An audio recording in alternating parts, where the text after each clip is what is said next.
नमस्कार दोस्तों, मैं हूं मनीष और उत्तराखंड के इतिहास में विषय के साथ आप सभी का स्वागत है।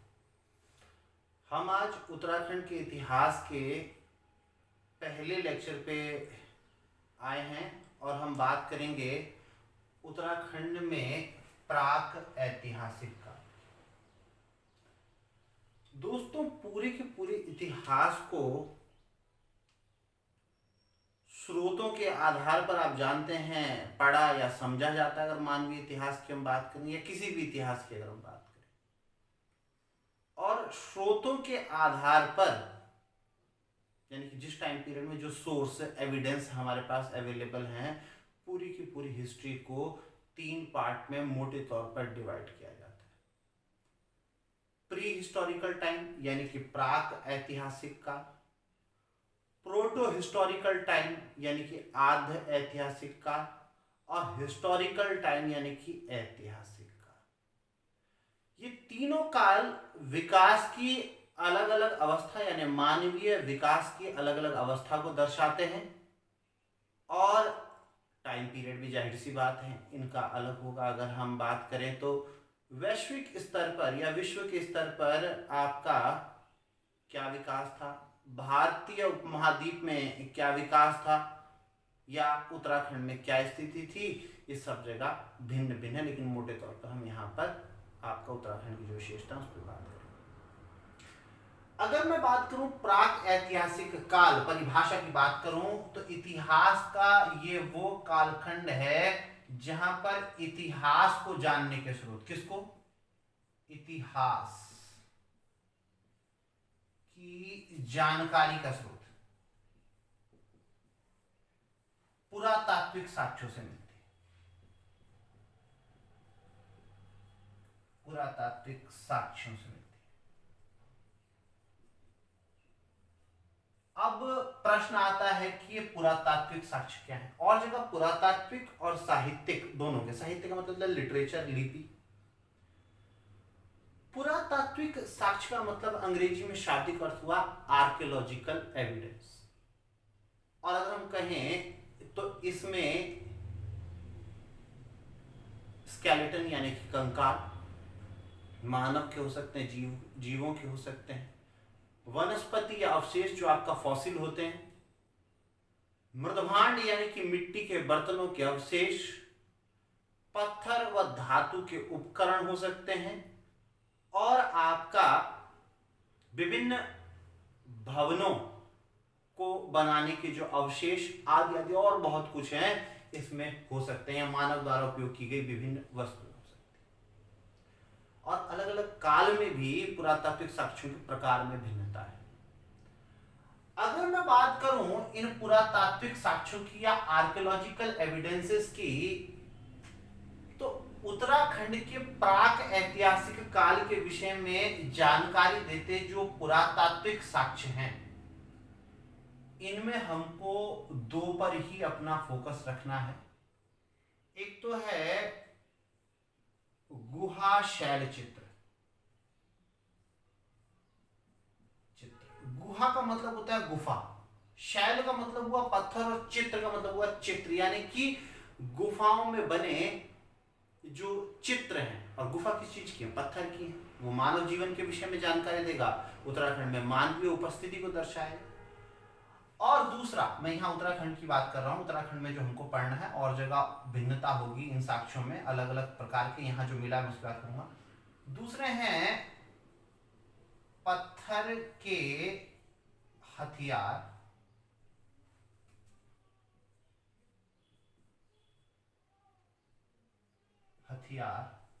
सॉरी,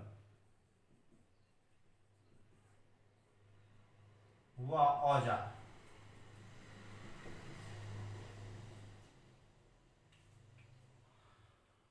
ठीक, पत्थर के हथियार और औजारों की अगर मैं बात करूं तो इनकी प्रमाणिकता दोस्तों उत्तराखंड के परिप्रेक्ष्य में संदिग्ध है। ठीक है, वो हम आगे देखेंगे। मैंने कई लोगों को ऑनलाइन ऑफलाइन पढ़ाते हुए देखा और सुना है वो किसी एक राइटर की किताब को निकाल करके निष्कर्ष पर पहुंच जाते हैं या उसी व्यू को आपका एक्सेप्ट कर लेते हैं। दोस्तों, हम इतिहास विषय के जो विद्यार्थी हैं, हमारी हिस्ट्री कांग्रेस होती है, एक विद्वान के विभिन्न मत हैं, उसमें से कोई एक या दो मत मान्य हो सकते हैं, हो सकता है बाकी मत मान्य ना हो, लेकिन वो हिस्टोरियन के मत हम उसे नकार नहीं रहे हैं, लेकिन वाइडली एक्सेप्टेड व्यू को ही आपका कॉम्पिटिटिव एग्जाम में पढ़ा जाता है। तो यहाँ पर थोड़ा सा गौर करने वाली बात है कि एक राइटर की किताब उठाई और उसका विवरण देना शुरू कर दिया और वो उसको मान्यता देता और आपने भी मान्यता, तो ऐसा नहीं है। अगर मैं बात करूं आपका इन पुरातात्विक साक्ष्यों के महत्व की, तो दोस्तों आपका जहां जहां ये गुहा यानी कि गुफाएं मिली हैं, तो आदि मानव के निवास की या मानव के निवास की पुष्टि होती है वहां पे। वहां पर बने जो चित्र हैं वो यहाँ के मानव के जीवन के बारे में, उसकी रुचियों के बारे में, उसके ज्ञान के बारे में, और कहीं पर अगर सामूहिक रूप से वो नृत्य करते दिखाई दिए हैं या सामूहिक रूप से शिकार करते दिखाई दिए हैं, तो सामूहिक जीवन का विकास उन्होंने कर लिया था और जीवन में शिकार का महत्व था, ऐसी बातें हम बोल सकते हैं। यानी कि अगर आप देखोगे तो इस टाइम पीरियड में संपूर्ण पाषाण अवस्था, पाषाण काल, स्टोन एज जिसे कहते हैं, वो इसमें समाहित है। अब फिर कुछ लोग आपका यहाँ पर उत्तराखंड के परिप्रेक्ष्य में स्टोन एज में इसको निम्न पुरा पाषाण काल, उच्च पुरा पाषाण काल, मध्य पुरा पाषाण काल या पाषाण काल में पुरा पाषाण काल, मध्य पाषाण काल और नव पाषाण काल में विभाजित करके पढ़ाने की कोशिश करते हैं। मित्रों, ये जो पाषाण काल का भी अलग अलग भाग में जो विभाजन है, ये तकनीकी विकास और जलवायु परिवर्तन पर आधारित है। अगर आप भारतीय इतिहास व विश्व का जो मानवीय इतिहास है आप देखेंगे कि पुरा पाषाण काल में मोटे अनगढ़े जो क्रोड उपकरण यानी कि बड़े बड़े पत्थर के उपकरण थे, उनको इस तरीके से काटा और हस्त कुठार यानी कि हाथ की कुल्हाड़ी बना ली, ऐसे आपका पत्थर को साइड से रगड़ा और ये विदारणी, विदारणी का मतलब होता है आरी टाइप की, और पत्थर ये बड़ा गोला है, यहाँ पर इस तरीके से कट मार दिया और ये खंडक यानी कि चॉपर बना दिया। अब अगले काल में आप मध्य पाषाण काल में देखेंगे कि इस तरीके के औजार दिखाई देंगे जिन्हें फलक कहा जाएगा और फलक संस्कृति का विकास होगा। नव पाषाण काल में आप अलग प्रकार के उपकरण देखेंगे, वो अपेक्षाकृत छोटे होंगे, अधिक मजबूत होंगे, और उसके पीछे का कारण, इस तकनीकी विकास का कारण है कि धीरे धीरे जलवायु में परिवर्तन और छोटे जीवों का विकास और ये मानव सभ्यता के भी विकास को दर्शाता। अब ऐसा डिवीजन यहां पर नहीं किया जा सकता क्योंकि यहां पर इस तरीके से आपका अलग अलग काल के सोर्स हमें प्राप्त नहीं हुए हैं। आपका किसी एक राइटर ने, दो राइटर ने अगर डिवीजन करने की कोशिश भी की है, तो आपके उत्तराखंड के इतिहासकारों का जो बड़ा धड़ा है वो इन्हें पाषाणकालीन अवस्था से तो जोड़ता है, हथियारों और औजारों को, लेकिन पुरा पाषाण काल, मध्य पाषाण काल और नव पाषाण काल में किस अवस्था से वो रिलेटेड है, इसको लेकर के विद्वानों में मतभेद है मित्रों। इसीलिए आप चक्कर में ना पड़े और किसी एक व्यू की किताब से कोई पढ़ा रहा है और आप उसके पीछे चले जाएंगे तो आपका मामला गलत हो जाएगा। आज तक ना परीक्षा में पूछा गया और आप मानक पुस्तकें भी उठा करके देख लीजिए, मैं तो सिर्फ प्रमाण बोलता हूं। अब देखिए दोस्तों, आपका जहां जहां से ये पत्थर के औजार और हथियार मिले हैं और जहां जहां से वो गुफा और गुफा में बने शैलचित्र मिले हैं, वो उत्तराखंड में मानवीय उपस्थिति की ओर संकेत देता है। आइए हम इस पे एक एक करके बात करते हैं। सबसे पहली हमारी जो चर्चा होगी वो आपका उत्तराखंड में जो गुहा शैलचित्र मिले हैं, गुहा शैलचित्र, उनके बारे में हम बात करते हैं, जिन्हें आप या कहेंगे उडियार, ठीक है, या उडार, या गुहा का मतलब हुआ यहां गुफा, ठीक। अब ये गुहा शैलचित्र क्या है? कुछ नहीं तो सामान्य अर्थ में कहें तो गुफा में बने शैलचित्र। दोस्तों, इनमें सबसे इंपॉर्टेंट है और पहला है लाखू गुफा।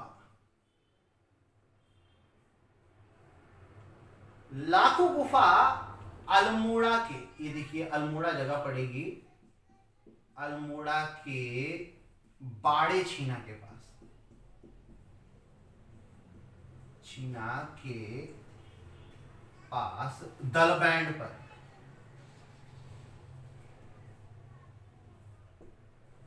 पर सुयाल नदी की घाटी में स्थित है, नदी की घाटी में स्थित है। अब सुयाल नदी के तट पर स्थित है मित्रों। इसकी खोज 1968 में महेश्वर प्रसाद जोशी ने की। महेश्वर प्रसाद जोशी, ये क्या करी इन्होंने, खोज की। अब मेरी बात तो यहां समझना कि महेश्वर प्रसाद जोशी ये एमपी जोशी महोदय हैं। पहले तक आपकी परीक्षा वाणी लिखती थी कि आपका 1963 में खोजा गया, नहीं, आपका ये व्यू जो है वो मान्य व्यू है। देखिए आपको मिल गया वो जो मैंने अंतर बताया था आपको कि आप एक व्यू की किताब पढ़ते हैं। अब महेश्वर प्रसाद जोशी ने खोजा, लेकिन इंपॉर्टेंट क्या है, इंपॉर्टेंट ये है कि ये उत्तराखंड में खोजा गया प्रथम प्राक ऐतिहासिक कालीन गुफा शैल चित्र है। तो क्या है, ये उत्तराखंड में खोजा गया प्रथम प्राक ऐतिहासिक कालीन, ऐतिहासिक गुफा शैल चित्र है। तो मैं गुफा कह देता हूं, गुफा शैल चित्र है। थोड़ी शब्दावली मेरी जटिल होती है, लेकिन परीक्षा में ऐसे ही पूछता है दोस्तों। मेरे को बोला कईयों ने कि सर थोड़ा सा आप सरल शब्दों का इस्तेमाल करो। अरे सरल शब्दों का इस्तेमाल करूंगा, परीक्षा वाला नहीं करेगा ना भैया। 40% जो विषय आपकी परीक्षा में आता है उसे आप ऐसे ही नहीं ले सकते। तो अब परीक्षा में पूछा जाएगा कि बताइए उत्तराखंड में प्राक ऐतिहासिक कालीन खोजा गया प्रथम गुहा शैलचित्र या गुफा शैलचित्र या प्राक ऐतिहासिक कालीन चित्रों की प्राप्ति सबसे पहले कहां से हुई है। तो आप कहेंगे कि लाखों गुफा अल्मोड़ा से हुई। या विशेषता समझिए, ठीक है। ये दोस्तों आपका उत्तराखंड में चित्रकला, ठीक है, चित्रकला का प्राचीनतम साक्ष्य, प्राचीनतम साक्ष्य है। पहली बात तो ये होगी। दूसरी बात आप यहां पर ये समझिए कि भारतीय परिप्रेक्ष्य में मानव द्वारा या आदि मानव द्वारा बनाए गए सबसे पुराने चित्र जो है वो मध्य प्रदेश की भीमबेटका की गुफाओं से प्राप्त हुए। अब आदि मानव गुफाओं में रहता था, उसका जीवन में शिकार का महत्व ऐसे व्यक्त करते हैं ना, तो उन गुफाओं में मिले चित्रों के आधार पर हम ऐसा कहते हैं। अब उत्तराखंड की अगर हम बात करें तो उत्तराखंड में ऐसा सर्वप्रथम लाखों गुफा से प्राप्त हुआ है। और अगर हम यहां पर कहें तो इसे उत्तराखंड का भीमबेटका, वैसे भीमबेटका मध्य प्रदेश में भी कहा जाता है, ठीक है, भी कहा जाता है। अब देखिए कंपैरिजन हमने यहां पर दे दिया कि क्यों कहा जाता है, इसके पीछे का रीजन क्या है और मध्य प्रदेश में भीमबेटका में क्या प्राप्त हुआ था और हमने यहां पर इसे ऐसा क्यों किया। लाखों गुफा की अगर हम बात करें तो दो भागों में विभक्त है गुफा। नागफनी के आकार की है, यानी कि आगे से झुकी हुई है, अंदर से थोड़ा ऊंची है और खुली हुई है। दोस्तों गुफा में चित्रों के चित्रण, चित्रों के चित्रण का मतलब होता है चित्र बनाने के लिए 3 कलर यूज हुए हैं। इस बात को आप ध्यान रखिए। सबसे ऊपर है आपका श्वेत, फिर है आपका लोहित यानी कि लाल, श्वेत का मतलब आपका सफेद, आपको पता है, और नीचे है आपका श्याम यानी कि काला। अब आपसे पूछेगा सबसे नीचे कौन सा कलर, मैंने देखिए जिस तरीके से मैंने बताया वही आप बताएंगे, ये 3 कलर यहाँ पर यूज हुए। चलिए कलर भी समझ गया आपको, सबसे पहले खोजा गया, कहाँ से मिला, किसने खोजा, कौन सी नदी की घाटी में है, क्या इसका महत्व, या आरंभिक जानकारी आप समझिए। अब देखिए आगे समझिए बात। अगर मैं इस लाख गुफा की बात करूं तो आरंभिक मानवीय उपस्थिति जो उत्तराखंड में है उसके विषय में बता रहा है। और इसके चित्रों की हम बात करें तो चित्रों के चित्रण का जो मुख्य विषय है वो है आपका सामूहिक नृत्य। सामूहिक नृत्य। अब यहां समझिए कि लाखों गुफा के जो चित्र यहां पर मिले हैं, यहां पर सामूहिक नृत्य यानी कि ग्रुप डांस जो है वो मुख्य विषय है। मेन सब्जेक्ट पूछा जाए तो आप ये कह देंगे। दूसरे आप देखिए यहां पर आपका शिकार का चित्र प्राप्त हुआ है, और बहुत सारे चित्र प्राप्त हुए हैं, लेकिन मैं एक और महत्वपूर्ण चित्र की बात करूंगा और वो है आपका बहुपदीय छिपकली का चित्र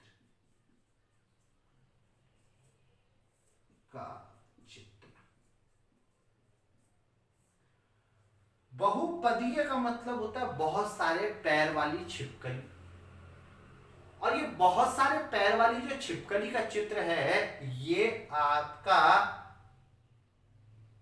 डॉक्टर कठौच द्वारा खोजा गया है। इसके अलावा अगर मैं बात करूं मित्रों तो यहां के जो चित्र हैं इनमें मानव को बिंदु व रेखा द्वारा अंकित किया गया है, चित्रित। यानी कि जो ह्यूमन शेप्स यहां पर बनी मिली हैं वो ज्योमेट्रिकल टाइप की हैं, ज्यामितिक प्रकार की हैं, मानव को बिंदु और रेखाओं के माध्यम से चित्रित किया गया। अगर आप लाखों गुफा के बारे में इतनी विशेषताएं जानते हैं तो मैं नहीं समझता कि प्राक ऐतिहासिक जो उत्तराखंड में लाखों गुफा वाला पार्ट है वहां से कोई भी प्रश्न आए और आप उत्तर देने में सक्षम ना हो, ऐसा नहीं हो सकता। अगली बात करते हैं इसमें। अगली अगर हम गुहा शैल चित्र की बात करें, ठीक है, यहां पर पुरातात्विक की साक्ष्य, इसलिए मैंने पुरातात्विक साक्ष्य ऊपर से मिटा दिया है, ठीक है। मैं लिख रहा हूं आपका गुहा शैल चित्र, गुहा शैल चित्र। इसमें दूसरा जो बात हम करेंगे वो है आपका ग्वारख्या गुफा।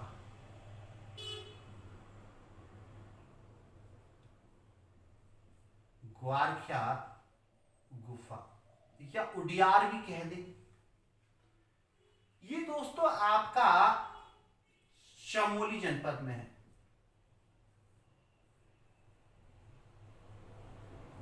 में अलकनंदा नदी की घाटी में।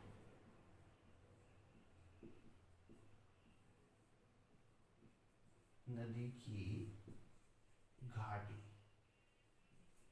ठीक है। अब अलकनंदा नदी की घाटी में आपका गांव पड़ेगा, इसका नाम है डूंगरी, इसके पास है। अब लोगों को पता नहीं था कि ये आदिमानव द्वारा बनाए गए चित्र हैं। गढ़वाल में गोरखा आक्रमण की विभीषिका को लोग भूल नहीं पाए, और स्थानीय स्तर पर जब लोगों से पूछा गया या पूछा आपस में जब बातचीत हुई भाई ये क्या है, उन्होंने कहा ये गोरखों द्वारा छुपाए गए खजाने का चित्र है। कहाँ है खजाना की पता नहीं, लेकिन है।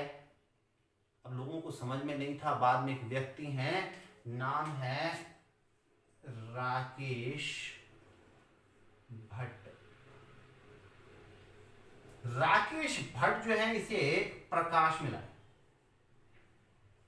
प्रकाश में लाए, ठीक है। अब प्रकाश में लाए का मतलब ऐसा नहीं कि लाइट लगा दी ऊपर से, प्रकाश में लाए का मतलब है कि जनसामान्य सॉरी आपका कि इसके महत्व को समझा और सूचना जो है वो आपका आर्कियोलॉजी डिपार्टमेंट आगरा को उन्होंने दे दी। अब एक विद्वान है, लोक कला संस्कृति संग्रहालय खुटानी भीमताल नैनीताल के संस्थापक डॉक्टर यशोधर मठपाल। डॉक्टर यशोधर मठपाल ने व्यापक शोध कार्य किया।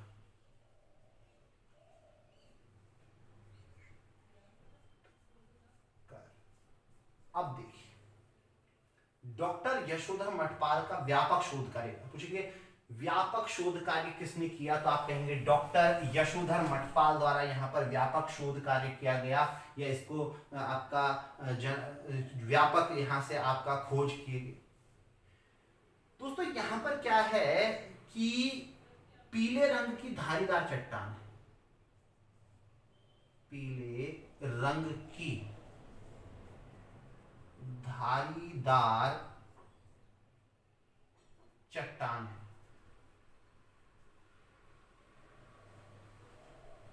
अब पीले रंग की धारीदार चट्टान पर लाल व गुलाबी धुंधले पड़ रखे हैं ये, ठीक है ना, लाल व गुलाबी आपका चित्र है। अब लाल को लोहित कह रहे हैं तो कोई बड़ी बात नहीं होगी, तो लाल और गुलाबी और चट्टान कैसी, पीले रंग की धारीदार चट्टान ज्यादातर आपका हमारे यहाँ पाई जाती है। अब अगर मैं बात करूं इस गुफा की, तो यहां पर जो चित्र मिले हैं उनमें, तो पहले चित्रण का मुख्य विषय देख लेते हैं।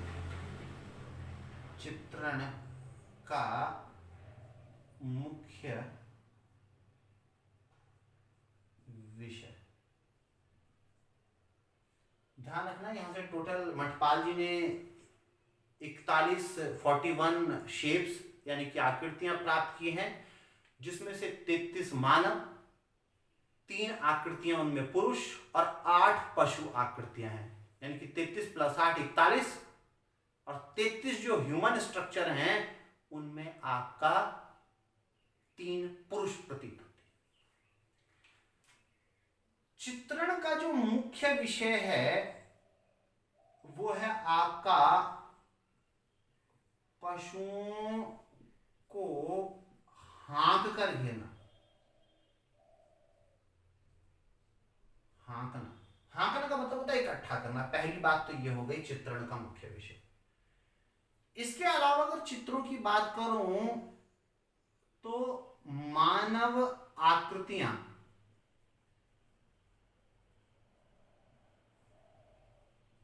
त्रिशूल जैसी हैं के समान है। अब कहां से मानवाकृतियां त्रिशूल के समान, देखिए कुछ ऐसी आकृतियां प्राप्त हुई हैं। अब ये है तो ह्यूमन, अब है कैसा, त्रिशूल जैसी आकृति है। तो त्रिशूल नुमा मानवाकृतियां किस प्राक ऐतिहासिक गुहा शैल चित्र जो है उत्तराखंड का उससे प्राप्त हुई है, तो आप कहेंगे ग्वारखिया गुफा से प्राप्त हुई। यहां से आपका भेड़, या डॉक्टर यशवंत सिंह कठौच ने उसको बकरी जैसा जानवर कहा। इसके अलावा शिकार के चित्र यहां से प्राप्त हुए हैं, 12 सिंगा, लोमड़ी आदि के चित्र मित्रों यहां से प्राप्त हुए हैं।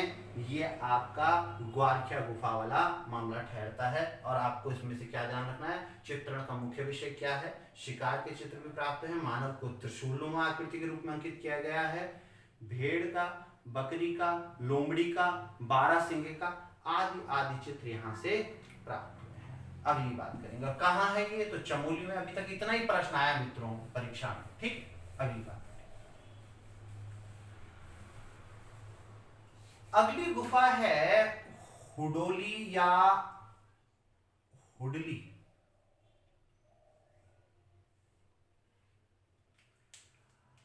अब हुडली या हुडोली की बात करें तो ये उत्तर काशी जनपद में है।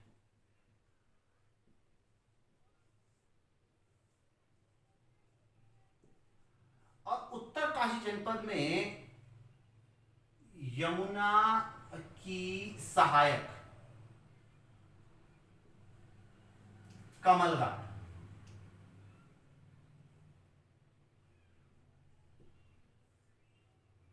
कमल घाट की घाटी में है। नौगांव जगह पड़ेगी, वहां से आप पुरोला की तरफ आगे बढ़ेंगे, नौगांव से लगभग 10 किलोमीटर की दूरी पर आपका ये हुडली या हुडोली है। वहां से आपका गुहा शैल चित्र प्राप्त हुए। तो हुडली या हुडली गुफा या उडियार। अब दोस्तों यहां पर मैं स्टार इसलिए लगा रहा हूं कि यहां पर अभी व्यापक शोध कार्य नहीं हुआ। कुछ किताबों में हुडली गुफा को प्राक ऐतिहासिक कालीन बताया गया है, लेकिन कुछ विद्वान यहां से जो चित्र दिखाई दे रहे हैं उनके स्पष्ट न होने के कारण एक विवाद खड़ा हुआ और उन्होंने कहा कि ये संख लिपि है, गणपतियों के लेख हैं। अब आगे शोध कार्य इस पर चल रहा है, लेकिन जो एक व्यू है वो मैंने आपको दिया और आपके परीक्षा वाले ने ऐसा पूछा भी, इसलिए मैं बता रहा हूं यहीं पर। यहां से दोस्तों आपका नीले रंग के शैल चित्र प्राप्त हुए हैं। चित्र ठीक है। अब पानी का रिसाव है और चित्रों के विषय में भी व्यापक शोध जो है वो विद्वानों द्वारा नहीं सामने रखा गया है, इसलिए शोध के अभाव में इससे ज्यादा कुछ नहीं कहा जा सकता। परीक्षा में नीले रंग के शैल चित्र कहां से प्राप्त हुए हैं, हुडली गुफा कहां स्थित है, और आपको मैंने यमुना और उसकी सहायक कमल घाट ये बता दिया आपको, बस इतना ही आपको है। इसके अलावा अगली जो गुफा है वो है आपका किमनी। ये किमनी गांव ये चमोली। दोस्तों पिंडर नदी की घाटी में स्थित है। नदी की घाटी, पिंडर को कर्णगंगा भी कहते हैं ना।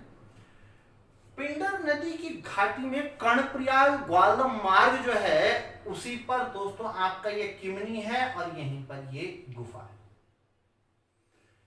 चित्र धुंधले हैं यानी कि धूमिल अवस्था में है, लेकिन इतना कहा जा सकता है कि यहां से प्राप्त चित्र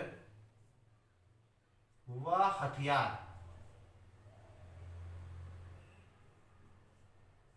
में श्वेत रंग का प्रयोग किया गया।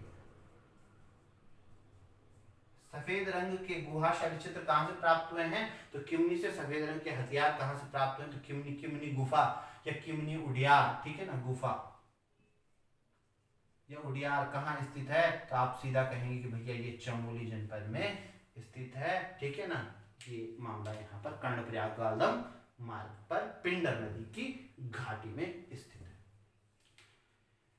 अब अगली बात हम मित्रों करते हैं, इसमें और बहुत सारे मामले हैं। इसमें या इस काल से संबंधित अगर हम बात करें तो सबसे महत्वपूर्ण आपका अल्मोड़ा जनपद है। अब देखिए मैं जितनी भी बात करूंगा सब गुफाएं जो हैं अल्मोड़ा जनपद में होगी, ठीक है। यानी कि अब ये गुहा शैल चित्र कहां स्थित है आपको ये नहीं देखना, एक ही बात है, अल्मोड़ा जनपद। इसमें दोस्तों आपका पेटशाल, फड़का नौली, ठीक है, फल सीमा, पेटसाल, फड़का नौली, फल सीमा, काला माटी, हथवाल घोड़ा,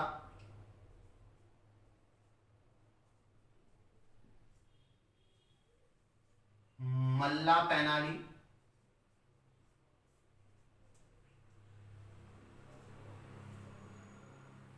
मल्ला पैनाली के अलावा अगर मैं बात करूं तो आपका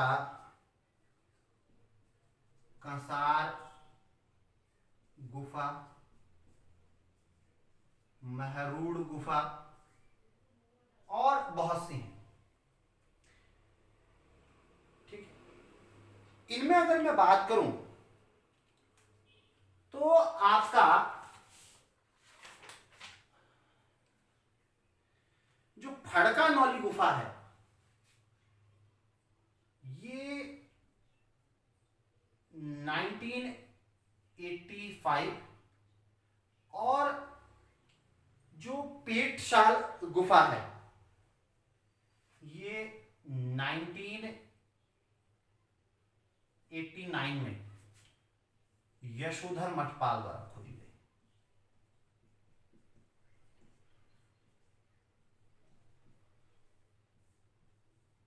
द्वारा खोज, एक बात स्पष्ट।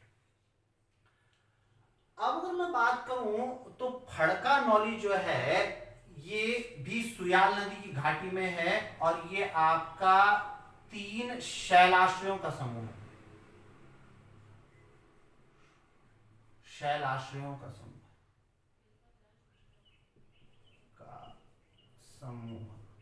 अब यहाँ पर लोहित और जो आपका काले और लाल रंग का प्रयोग हुआ है, तो इन पटाल निकालने के चक्कर में तोड़ दिया गया भैया आपका कुछ मामला जो है स्पष्ट और व्यापक। सुयाल नदी घाटी में फड़का।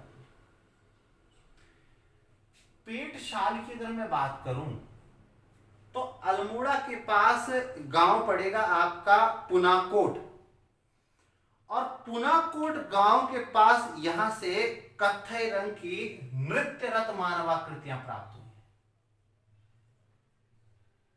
नृत्यरत मानव आकृतियां,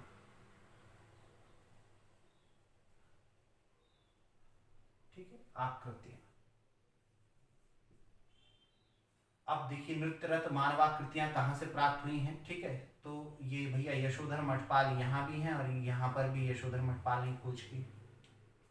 आपको ये बात ध्यान रखनी कि नृत्यरत मानवाकृतियां कहां से प्राप्त हुई हैं, और ये परीक्षा में प्रश्न आपका एक में पूछा भी गया है कि पेटशाल की खोज कब या किसने की। तो 1989 में यशोधर मठपाल ने, फड़का नौली की 1985 में यशोधर मठपाल ने, ये 3 शैलाश्रयों का समूह और लाखू गुफा के आसपास का इलाका, जनपद अल्मोड़ा।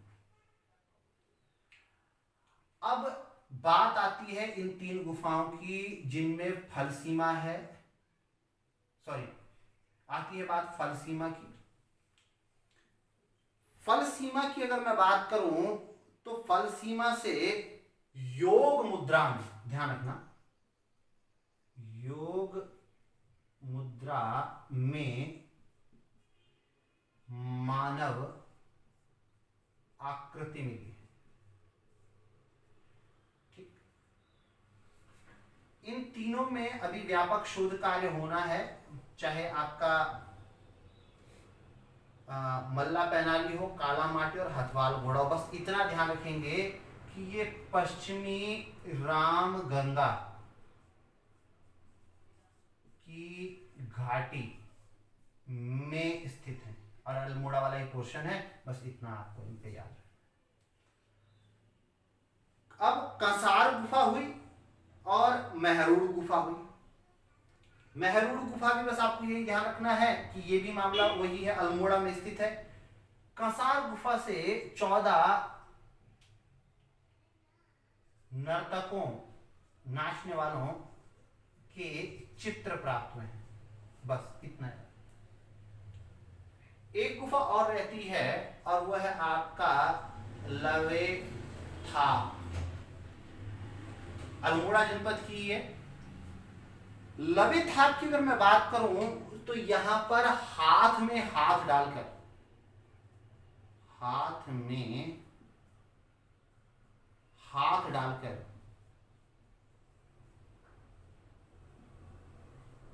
नृत्य करने के साक्ष्य मिले।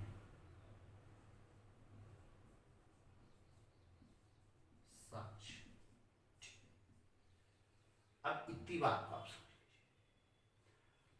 मित्रों, इनको लेकर के फिर भी विद्वानों में एक मत है कि ये गुफा में बने हुए जो शैल चित्र हैं ये प्री हिस्टोरिकल टाइम के हैं, लेकिन पाषाण उपकरणों को लेकर के पहली बात तो वो पूरा मध्य या नव पाषाण काल में है, ये मामला अभी तक क्लियर नहीं है। और दूसरी बात, उनकी प्रामाणिकता संदिग्ध है, ऐसा विद्वान अपनी पुस्तकों में कह चुके हैं। और सबसे बड़ी बात है कि उत्तराखंड सरकार ने अपने सिलेबस में उत्तराखंड विषय को जहां से अपनाया, जिस विद्वान के व्यू को अपनाया, मित्रों वो पढ़ना है आपको। और उसमें आप देखिए, जो लोग इसको पूरा मध्य और नव पाषाण काल में विभाजित करके पढ़ा रहे हैं वो एक्चुअली आपका हिस्ट्री कांग्रेस ऑफ उत्तराखंड के व्यू से परिचित ही नहीं है। पता ही नहीं उन लोगों की हिस्ट्री कांग्रेस ऑफ उत्तराखंड क्या है, या भारत के ये जो हिस्ट्री कांग्रेस है, या वर्ल्ड लेवल की जो हिस्ट्री कांग्रेस है, जहां पर आपका विद्वान अपने रिसर्च पेपर पढ़ते हैं और बहुमान्य रूप से मत को स्वीकार या अस्वीकार किया जाता है। क्लियर? अगली बात, अब हम चलते हैं आपका इसके महत्व को समझने में कि गुहा शैल चित्र जो प्राप्त हुए हैं इनका महत्व क्या है। पहली बात तो आप देखेंगे कि ये जहां जहां से ये गुफाएं प्राप्त हुई हैं, ये इस क्षेत्र में या उत्तराखंड में प्राक ऐतिहासिक काल में मानव या आदि मानव की उपस्थिति को दर्शाता है, क्योंकि इस टाइम पीरियड में मानव जीवन जो था वो आपका इस अवस्था में था, या मानव की यहां पर उपस्थिति थी। दूसरी बात ये बताएगा कि वो गुफाओं में निवास करता था। शिकार के चित्र बताते हैं कि वो शिकार उसके जीवन का मुख्य भाग था। किन किन पशुओं से वो परिचित था वो चित्रों के माध्यम से पता लगा है। और मानव ने सामूहिक जीवन का विकास कर लिया था वो उन चित्रों के माध्यम से, जो सामूहिक नृत्य या सामूहिक रूप से पशुओं को हाँक कर घेरना, ये बताता है कि सामूहिक नृत्य का, यानी कि जो कुछ मानव जीवन के विषय में हमें प्राक ऐतिहासिक उत्तराखंड में पता लग रहा है उसका अधिकांश भाग इन गुहा शैल चित्रों पर ही आधारित है। अगली बात, दूसरा साक्ष्य जो इस काल से रिलेटेड है वो है दोस्तों आपका पाषाण उपकरण, या कहें तो आपका, या के अलग अलग है वैसे, हथियार।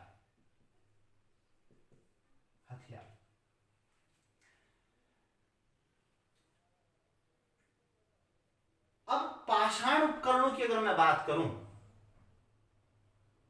तो पाषाण उपकरणों में आपका एक तो अलकनंदा की घाटी से मिला है, अलकनंदा की घाटी। दूसरा आपका अगर मैं बात करूं यहां पर, या मैं आपको बताऊं,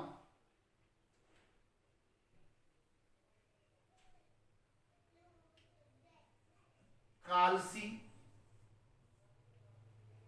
और ये आपका यमुना की घाटी। इसके अलावा आपका भेट व ह्यूण नाम की जगह है आपका चमोली में, वहां से भी प्राप्त हुए। ठीक है, अब इन सभी की अगर मैं बात करूं, इसमें अलकनंदा नदी की जो घाटी वाला पोर्शन है, यहां से श्रीनगर के पास आसपास के इलाकों में, यमुना नदी की घाटी जनपद देहरादून कालसी के पास, और भेट व ह्यूण। सर यहां की जो बात मैं करूं, यहां के उपकरण अपने आप में विशेष हैं और ये अंडाकार आकृतिक हैं।